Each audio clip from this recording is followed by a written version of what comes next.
дуруд ба мухлисони варзиш. барномаи дар шабакаҳои иҷтимоӣ имрӯз бо ҷолибтарин хабарҳо рӯи экранҳои шумост. оғоз мекунем.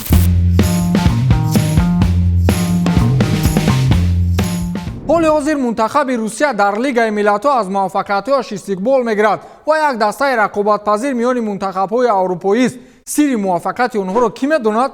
айнан ҳамин суолро ба равзгари доғистонӣ Ҳабиб Нурмагомедов пешниҳод карданд. ман фикр мекунам ки сирри муваффақияти мунтахаби Русия ин муҳити дохилии даста мебошад. нерӯ дар утоқи либоси баскунӣ пайдо мешавад ва ин чизи калидӣ аст. черчесов мураббии кордон ва ҳушёр аст. замони нофаҳмӣ миёни Зуба ва Собелов ӯ гуфта буд ки онҳо бояд ин нофаҳмиро рафъ намоянд ки дар вақти бозиҳои мунтахаб таъсир нагузорад. барои ман беҳтарин бозингарони мунтахаб Оздоев, Миранчук ва Дзюба ҳастанд. Дзюба бешубҳа лидери даста ба ҳисоб меравад, гуфтааст Ҳабиб Нурмагомедов.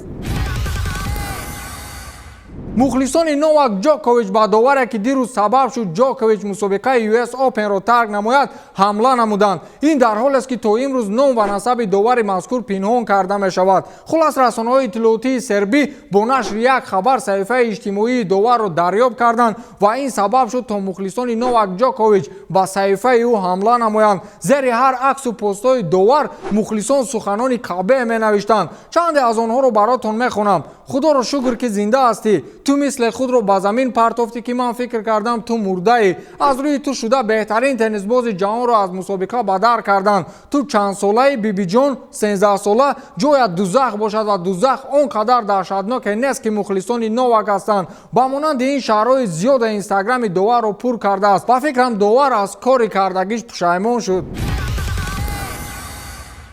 суханони рӯҳбахши Жозе Маурино бо шогирдонаш. ин дар ҳолест ки рӯзи 31 август филми ҳуҷҷатӣ All or Nothingро бо намоиш гузоштанд ки дар мавриди мавсими гузаштаи дастаи Тоттенхэм ҳарф мезанад. дар як эпизоди филми мазкур Жозе Маурино дар утоқи либоси баскунӣ ба шогирдонаш далелҳои аҷиберо қисса мекунад. португалӣ бо шогирдонаш мегӯяд ки миёни дастае ки дар он футболбозони дағал бозӣ мекунанд ва дастае ки пур аз бачаҳои нағзу хубанд фарқият аз замин то осмон аст. таърихи футбол ҳамин хел аст ки дастаи бачаҳои хуб ҳеҷ гоҳ ғалаба намекунанд. хулас бачаҳо биёед дағал бошед. ман ҳозир ба шумо ваъда медиҳам ки дар бозӣ доварон ба тоби корди зард медиҳанд. Кайл Уокер корди зард мегирад, Зинченко корди зард мегирад, Стерлинг аллакай корди зард гирифт. хулас шумо ҳам дағал шавед ва бисёр бо тамкини хуб набошед. чунин ибрози андеша мекунад Жозе Мауриньо. баъди ин суханон дастаи Тоттенхэм бо ҳисоби 2-0 дастаи Манчестер Ситиро шикаст медиҳад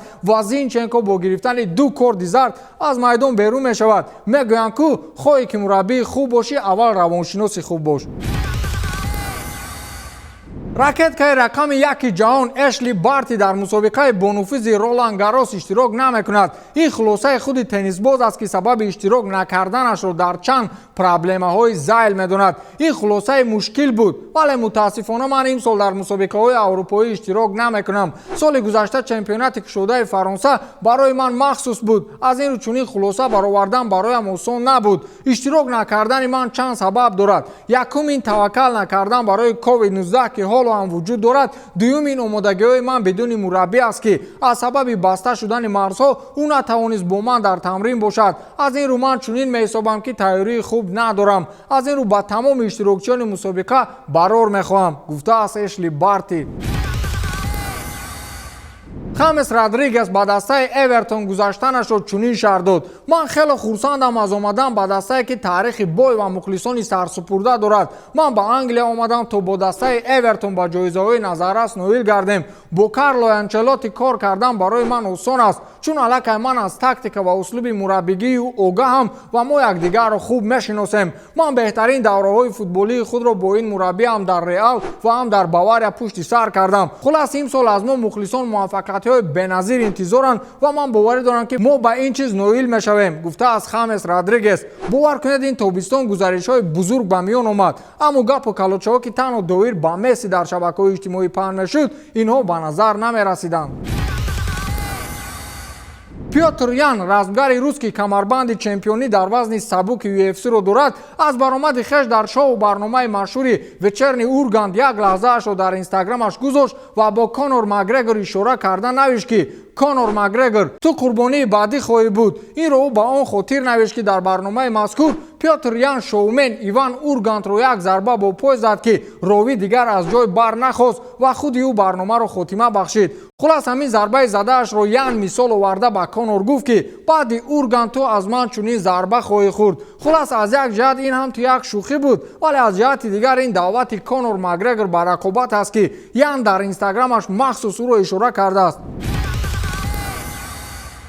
собиқ футболбози дастаҳои барселонаи каталония ва анжии махачкала самуэл Это'о андешаи худро дар мавриди футболбозони машҳур Серхио Бускетс ва Эден Азар баён намуд. суханҳои ӯро на ҳама дастгирӣ мекунанд. махсусан дар мавриди Азар гуфтаашро: ман зиёд мехоҳам ки Серхио Бускетс ҳамон футболи фантастикии худро як бори дигар нишон бидиҳад. вақте ӯ хуб бозӣ мекунад, Барселона ба гирифтани ҷоиза ноил мешавад. Эден Азар бошад дар сатҳи Месси бозӣ мекунад, гуфтааст Самуэл Это'о. дидед, Эден Азар будааст футболбози сатҳи Месси, на Роналдо.